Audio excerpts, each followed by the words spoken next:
Hi, Mads. Hi, Bo. Hi. We're back again. We are back again. Second time? Second time, yeah. Last time we discussed how green the electrical vehicle is and green by dollar. Yeah. And today? We will be looking into how green it is on CO2 impact. Okay. All right. That's interesting. So, shall we get started?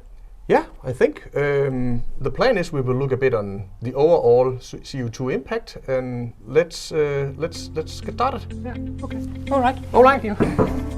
Right, Mads. Let's start to talk about the CO2 footprint from the production of the vehicle. You have been doing some studies on that? Yes, I've looked into, because it's interesting that we also know from what before we start to operate the vehicle, what has the CO2 impact been. Yeah. And you know, for a traditional vehicle, fuel vehicle, we have a CO2 impact on 9 tons for the production of the vehicle. So the production alone is 9 tons? Yes. Okay. I've prepared this one. Up here we have the CO2 maxing out at 25 tons, and out here we have the mileage or the kilometers driven at 150,000. So what you're saying is that the production of a traditional vehicle, a fuel type vehicle, is around about 9 ton, 510. Yes. 9 is going to be around here. Yes, yeah? Correct. Okay, and then if we compare that to the electric vehicle, then what we have a comparable vehicle to the traditional vehicle is a CO2 impact for the production of 8 ton. So that's lower than the fuel type vehicle? Yes. So but Bo, we still have the battery, because the battery is on top of this. Yeah. And that's another 6 ton for the production of the battery. Okay. So production of the vehicle, 8 ton? Yes. Battery production? 6 ton. ton. Okay, 6 ton. So 14 in total, 5, 10, 15, 14 is gonna be around about here. Yes. Yeah. Right. I have been looking into how much CO2 is generated when you operate the vehicle. So now we try to get the picture of the CO2 impact from the production, and then also once we start to operate. Yes. And if we look at the electric vehicle first, then you can say that it does not generate CO2 when you operate it. Mm-hmm. So that is going to be a flat line going forward, not generating any CO2. And then you also checked in on a traditional vehicle. That's true. And since you are adding fuel, you're burning fuel, you are also producing CO2. And that has a footprint. You can say that operating a vehicle for 150,000 kilometers, we estimate that you are generating 25 tons of CO2. Mm-hmm. So the line, if we look at the CO2, will be like this. So you see that from the beginning,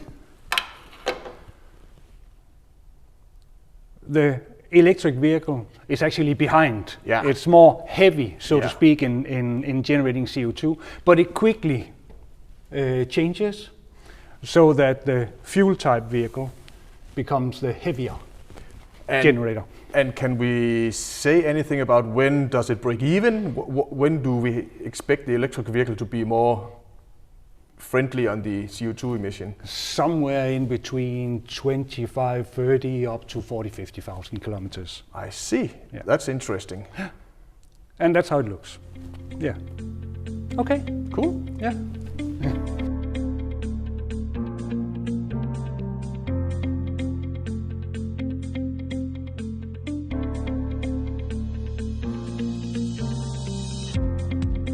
So Bo, that looks good. But what happens the second life of the vehicle? Yeah, our customers they tend to sell off their vehicles once they reach around about 150,000. So there will be a second or third user down the line that takes over the vehicle. And if we look at this graph here, we can say that this line will continue for the fuel type vehicle, and this line will continue for the electric vehicle. So at 300,000, the difference is going to be even bigger, twice as big. Yeah. And that filters, or that is how it is. Yeah. In principle. So you can say, in principle, the more kilometers, the bigger the difference. Yeah. The longer the vehicle is kept in operation, the bigger the difference. But allow me to take you back to the production, because I was a little bit surprised that we ended up on 14, which was made up by the 6 ton for making the battery. True. Yeah. That's reality. The battery is a bit heavy in CO2 emission for the production as it looks now. But there is a great potential for recycling. Okay. 100% of the battery it has a potential for recycling. Yeah. And no, I was just thinking, so is it the plastic or what is it that it can be recycled? It's actually, batteries is elements and components. Yeah. And all of them have a potential of 100% recycling. Yeah. And manufacturers are already doing this. Yeah. So material you don't have to dig out of the ground, so to speak, again. No. You can recycle what was in the original battery. Yes. Okay, interesting. It's way too expensive actually to do new mines and the transport to factories, etc. Yeah. You already have the batteries. They can be recycled to new batteries at 100%. Okay. That's interesting. So that means not only does the vehicle have a second life, but also the content of the battery will have a second life after the vehicle's second life. Yes. Interesting. Very good. I was a bit naughty when I put down the CO2 line here for the electric vehicle. Why? Because yes, it's right, it doesn't generate any CO2 while you drive it, but the power that you store on the battery might generate some CO2. I know that you have been looking into this, so why don't we go and check out what you found? Yeah, let's see how the impact is from the electricity. Okay.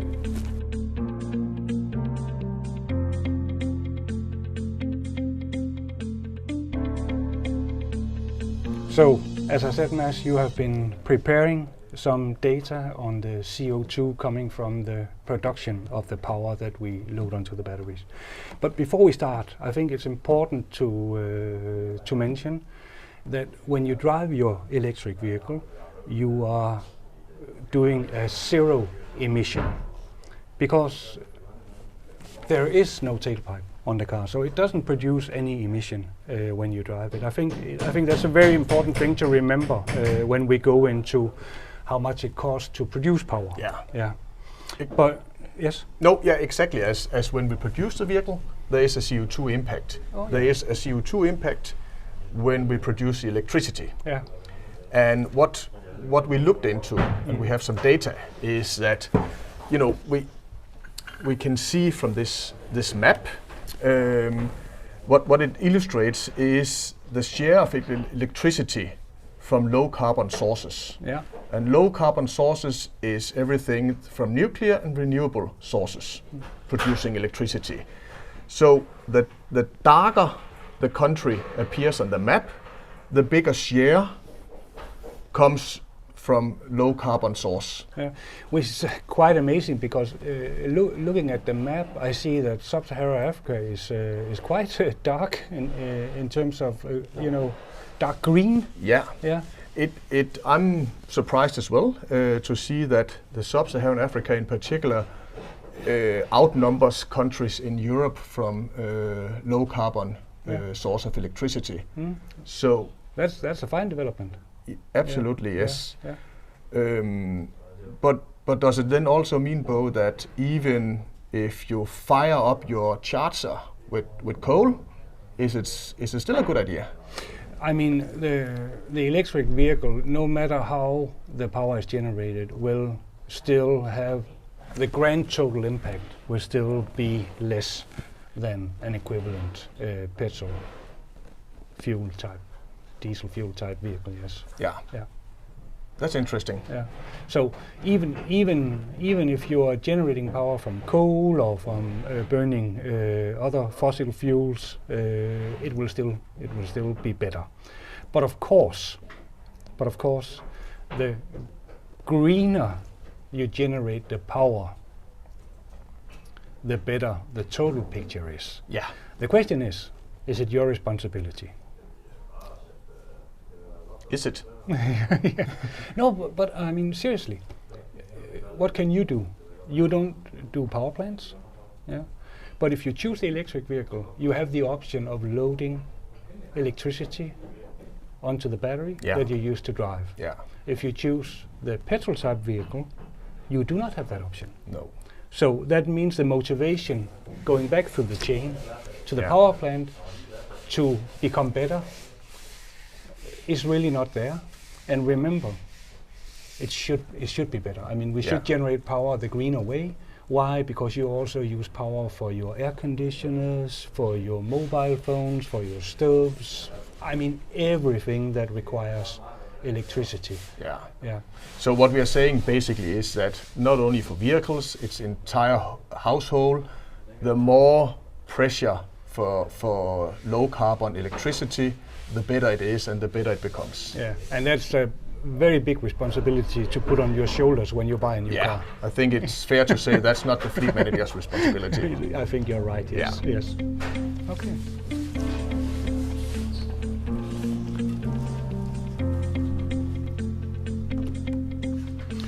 Speaking about responsibility, we were talking about the power just now. Remember the 14 ton for the production? Do you have a take on that? Who's responsible? Again, I think that it's not really fair to say that it's the responsibility of the user of the vehicle, how it was produced. I believe we can fairly say that it's the responsibility of the manufacturer. I see in the news, I guess you see as well, Bo, that so many of the car manufacturers, they have targets to be CO2 neutral by X number of years. Have you seen this also? Yeah. No, but there is a trend. Everyone that makes something, they are committed to, if not zero, then coming very close at least. Yeah. I think that's a general trend in societies, yes. Absolutely. So we are seeing now that the responsibility for the production of vehicle, we shouldn't really focus on that. We should focus on what we do when we operate the vehicle. We touch base on that. What about the last element, the second life of the vehicle? Is there any responsibility we can say, is it fair for the fleet managers to get involved with? I think, I mean, we saw that if you bought a petrol vehicle, after 150,000 kilometers, the car would still pollute. It will still produce CO2. Yeah. Whereas the electric vehicle will be flat. Yeah. Sort of. Yeah. At least not producing CO2 while operated.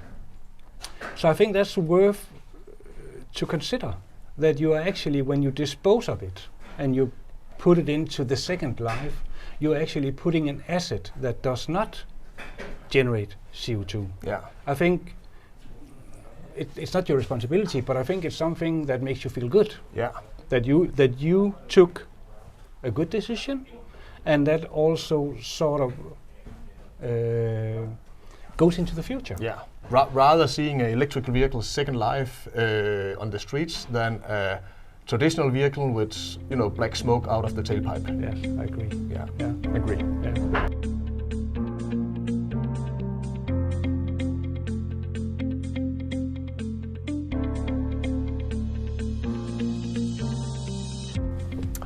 So Bo, we've been through on most of this. Can we conclude anything now?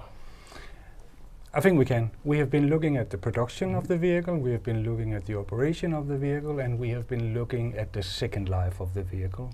And I think it's fair to conclude that choosing an EV impacts on the overall CO2 emission.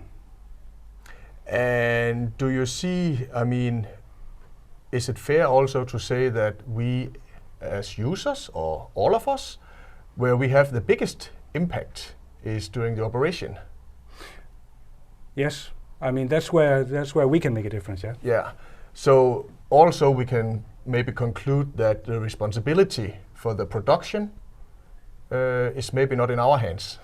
No, and you can say both the production, but also the providers of the electricity. I mean, they are committed to lower the CO2 emissions. So it's already with them. Yeah. So it means that by the green choice of selecting an electrical vehicle over a traditional vehicle, we are supporting and encourage manufacturers and producers of electricity about the green transformation, or for the green transformation. We're doing our portion, to support the green transformation. Yes, that's right. Yeah. Okay, and I think the pictures and the graph also speaking itself. Yeah, and then finally, I mean, if I may add a final word to it, then it does matter. Yeah. If you choose the electric vehicle. I agree. Yeah. I agree. Yeah.